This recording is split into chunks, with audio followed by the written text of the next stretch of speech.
비비, 너 10명만 더 먹으면 된다고 했지? 얘랑 얘들 먹어버려!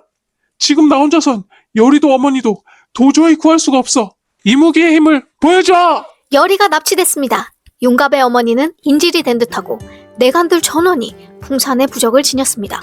하지만 강철이는 더 이상 이무기의 힘을 쓸 수가 없게 됐죠. 이 난간을 강철이는 과연 어떻게 헤쳐나갈까요? 안녕하세요, 드라마 조이입니다.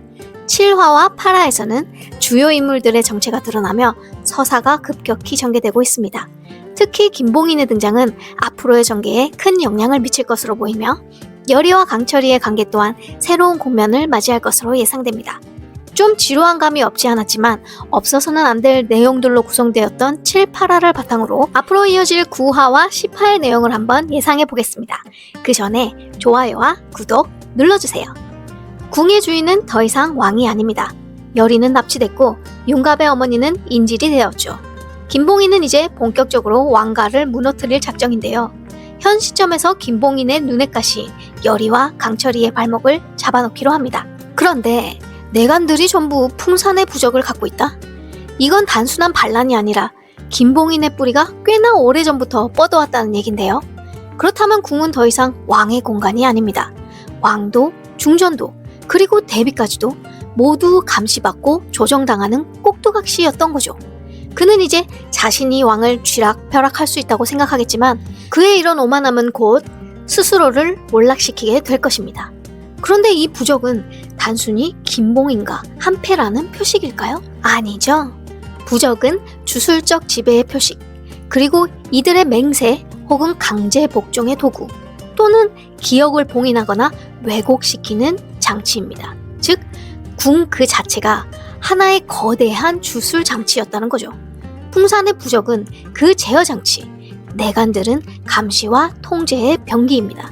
김봉인이 이 부적을 그저 팀의 표식이라고 내간들에게 지니게 한 뒤 풍산을 통해 이 내간들을 그동안 주술로서 조종해왔던 것으로 보이는 가운데 앞으로 왕가를 몰락시킬 계획에도 활용할 것이라고 봅니다. 거의 좀비 다루듯 내간들을 조종할 계획이죠. 그런데 아직 밝혀지지 않는 인물, 최원우입니다. 여전히 그는 공백의 인물. 현재까지 최원우는 본격적으로 서사에 개입하지 않았습니다. 그는 무언가를 기다리고 있는 인물입니다. 조용히 한 방이 있는 때를 기다리고 있죠. 그는 왕가의 과거를 이용해 김봉인과 독자적인 계약을 맺은 자일 수 있으며 혹은 팔척기와 가장 깊은 인연을 가진 인물일 겁니다. 하지만 반대로 최원우가 왕의 편이라면 왕이 왜 그리도 최원우의 컴백을 원할까요? 사실 왕은 김봉인과 곽상충 등이 반란을 꾀하고 있다는 걸 진작부터 알고 있었고 그걸 멈출 수 있는 자가 최원우밖에 없다 생각해서 최원우를 궁으로 데리고 오려는 것일 겁니다. 그러면 왕의 주체로 강철이와 최원우가 손을 잡고 김봉인을 무너뜨릴 계획을 세우는 거죠. 딸을 아주 이쁘고 바르게 키운 걸 보면 진짜 나쁜 사람이 아닐지도 모르겠습니다. 그리고 최원우는 딸이 가지고 있는 골담초의 힘을 알고 있습니다. 그렇다면 최원우가 찾던 서적이 골담초에 관한 거? 골담초를 어디에 어떻게 활용하는지를 적어놓은 책, 그리고 이 골담초를 구하려면 어딜 가서 어떻게 해야 되는지가 적혀있다? 그런데 딸이 골담초를 가지고 있다는 사실을 알게 된다면 더 이상 때를 기다리지 않고 본격적인 활동에 나서게 됩니다. 그 골담초로 팔척기를 상대할 방법이 있기 때문이죠. 가섭스님이 골담초를 괜히 줬겠어요? 다 이런 이유가 있기에 강철이에게 넘겨줬던 것입니다. 그것도 모르고 강철이는 골담초를 쓰레기 취급했지만요. 최원우는 이 모든 서사의 블랙박스 같은 인물입니다. 그가 움직이는 순간 귀궁의 모든 판이 바뀔지도 모릅니다. 한편 여리는 어떻게 될까요? 납치된 여리는 스스로 탈출합니다. 물론 예고편에서는 복면을 쓴 자들에게 둘러싸여 있죠. 잡혀갑니다. 네. 여러분은 강철이가 여리를 구해줄 것이라고 생각하시나요? 전 아닙니다. 여리는 누구에게 연약하게 의지만 하는 인물이 아니에요. 그녀는 분명 스스로 탈출합니다. 어떻게 하냐고요? 바로 자신의 능력을 이용하면 못할 것이 없지요. 여리는 아시다시피 귀신들과 소통이 가능하고요. 심지어 궁 안의 귀신들 중 여리가 한을 풀어준 귀신만 해도 벌써 3명이나 있죠. 이 귀신들이 각각의 역할을 맡아 사람들을 홀리거나 골탕 먹이고는 열이를 구해냅니다. 왜냐고요? 열이에게 은혜를 갚고 싶으니까요. 한을 풀어준다는 건 정말 엄청난 일이니까요. 아니 그럼 여기서 드는 생각이 하나 있는데요. 열이가 만약 팔척귀를 불러내서 팔척귀의 한을 풀어준다면 팔척귀를 자기 편으로 만들 수 있지 않나라는 생각. 그런데 만약에 팔척귀의 소원이 왕가의 피를 불러와야 하는 것이라면 거래가 성사될 수가 없죠. 팔척귀는 왕가의 원한을 가지고 있는 악기일 것이 분명하거든요. 여튼 열이는 귀신들의 도움으로 무사히 탈출에 성공합니다. 그렇다면 강철이는 그동안 가만히 있겠습니까? 도통 힘을 쓸 수 없게 된 절망적인 상황 속에서 강철이는 위기를 맞이하게 되죠. 하지만 그가 나약해져 있을 때 가장 강한 반전이 일어나죠. 도성에 도착한 가섭 스님과의 만남으로 골담초의 비밀을 듣게 됩니다. 골담초는 이무귀의 능력이 거의 사라져버린 강철이에게 다시금 힘을 회복할 수 있게 해주고 더 나아가 팔척귀를 대적할 만한 도구가 되죠. 아니 근데 이게 웬일입니까? 골담초는 이미 강철이 손을 벗어난 지 오래니까요.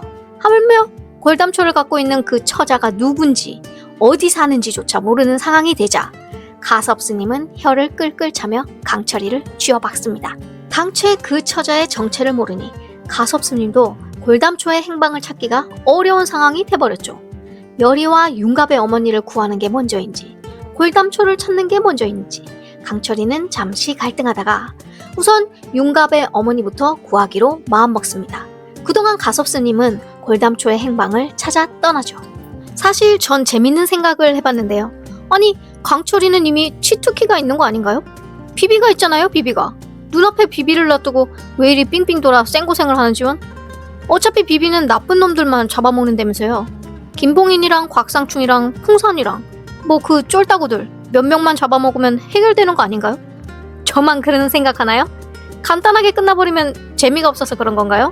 사실 이런 전개도 나름 재밌을 것 같은데요. 뭐 그럴 일은 없겠죠? 그래도 비비가 강철이를 한번 도와주는 일은 있을 것 같습니다. 아마도 그 도움은 열이 쪽이겠죠? 비비가 열이를 썩 마음에 들지 않는 것으로 보아 강철이의 부탁으로 마지못해 열이를 돕게 됩니다. 이번 일로 강철이와 열이의 사이는 더욱 단단해지는데요. 둘은 어느샌가 서로를 강하게 믿고 도와주며 이제는 각자의 목적이 따로 있는 게 아니라 서로 무사히 존재하는 것으로 둘의 목적이 모아지는 사건이었죠. 넙덕의 죽음으로 인해 쌓여있던 강철이를 향한 오해도 풀렸겠다. 서로를 향한 마음이 이젠 걷잡을 수 없게 되죠. 하지만 이 둘은 인간과 인간이 아닌 이상 이루어질 수 없다는 건 그 둘도 잘 알고 있습니다. 그리고 융갑을 살려내야 한다는 건 변함이 없죠. 이건 또 어떻게 풀어나갈 수 있을지 9화와 10화 다 함께 시청하시고 다음 영상에서 저와 함께 예상해봅시다. 함께 해주신 여러분께 진심으로 감사드리며 구독과 좋아요 부탁드립니다. 감사합니다.